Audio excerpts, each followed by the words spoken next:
Yang pertama, Bapak Ibu sekalian, kalau kita bedah usulan penyertaan modal negara yang diajukan oleh perusahaan-perusahaan milik negara ini, maka menurut saya sesungguhnya ada dua kategori kebutuhan yang mengemuka.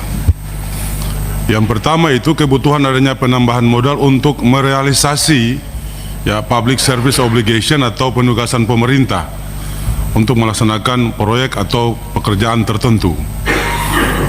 Dan yang kedua tentu adalah ada kebutuhan tambahan dana untuk memperkuat keuangan perusahaan demi memenuhi kewajibannya atau liabilities kepada pihak lain.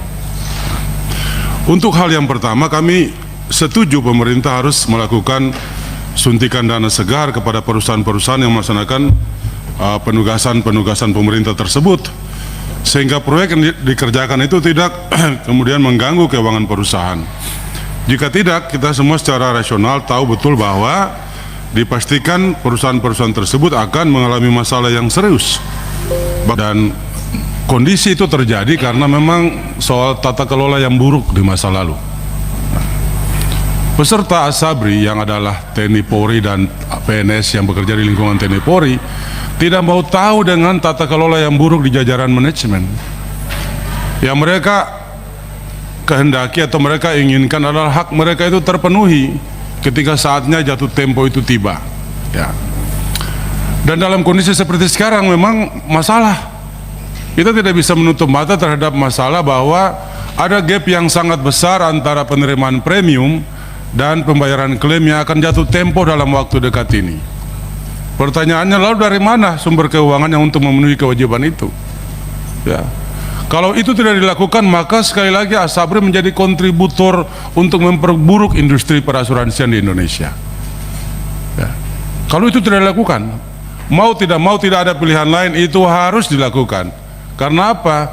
Karena Asabri adalah perusahaan negara dan ini menyangkut nasib dan kesejahteraan dari purnawirawan TNI Polri dan PNS yang bekerja di lingkungan TNI Polri, Pak. Dan negara sebagai pemilik tidak ada pilihan lain. Dalam hukum perseroan terbatas, dalam kondisi perusahaan yang memang membutuhkan dana untuk menyelamatkan perusahaan, pemegang saham shareholders harus mengambil langkah yang dipandang perlu untuk memenuhi kewajiban perusahaan kepada pihak ketiga. Jadi memang nggak enak kedengarannya, kok payment lagi. Betul sekali, memang Bapak ini kan sama seperti asuransi-asuransi yang lain yang mandatori, yang tidak perlu harus fight di market, tidak perlu harus melatih para marketer perusahaan untuk meyakinkan konsumen atau tertanggung atau peserta, tidak perlu. Tidur saja Bapak tiap bulan itu sudah dipotong dari gaji peserta Asabri.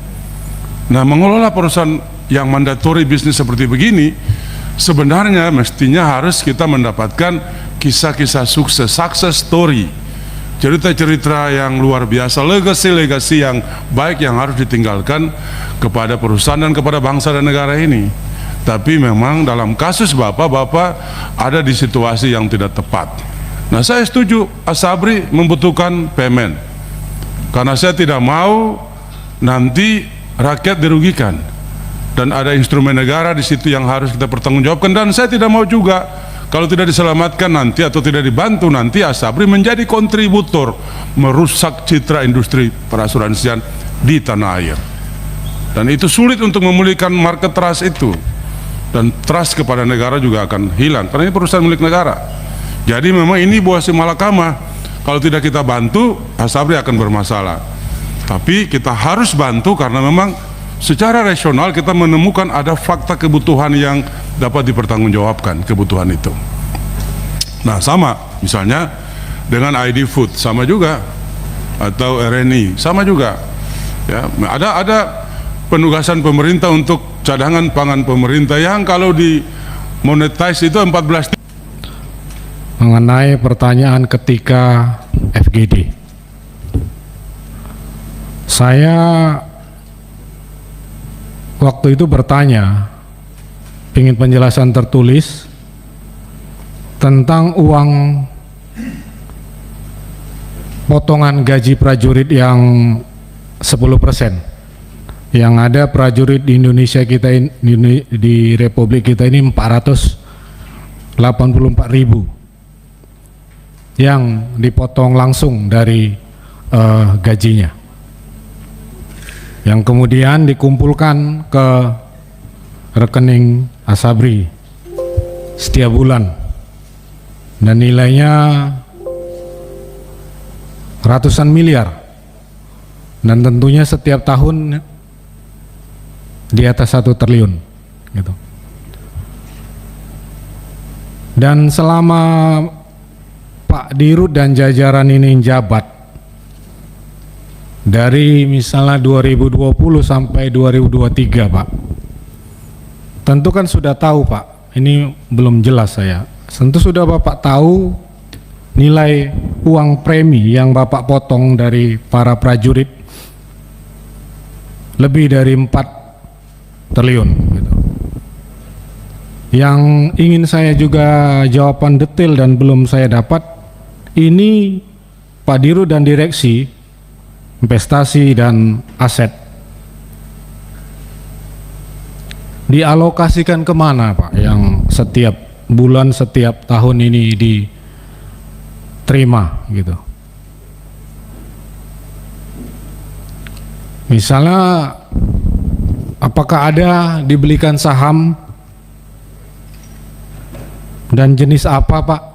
Misalnya ini kan belum saya dapat jenis apa sahamnya, harus jelas ini, Pak. Kalaulah dibelikan saham, berapa nilai keuntungan dividennya, Pak? Dan misalnya ada pembagian hasil dari trading saham itu berapa? Nggak ada detailnya nih, Pak, belum ada saya terima, nggak tahu yang di sini. Karena ini kan uangnya orang yang Bapak terima dan Bapak kelola dan Bapak investasikan dan Bapak tanggung jawabin gitu. Jadi ini yang belum saya mendapat jawaban. Saya mohon penjelasan, Pak, karena begini, kalaupun ini nanti, Pak, PMN ini disetujui ke depan, minimal saya punya data, Pak. Punya data jika uang yang PMN atau investasi yang Bapak kelola, minimal kami bisa ke depan memberikan masukan ke teman-teman, Pak. Apakah di BPKP, bukan di BPK atau lembaga hukum lainnya.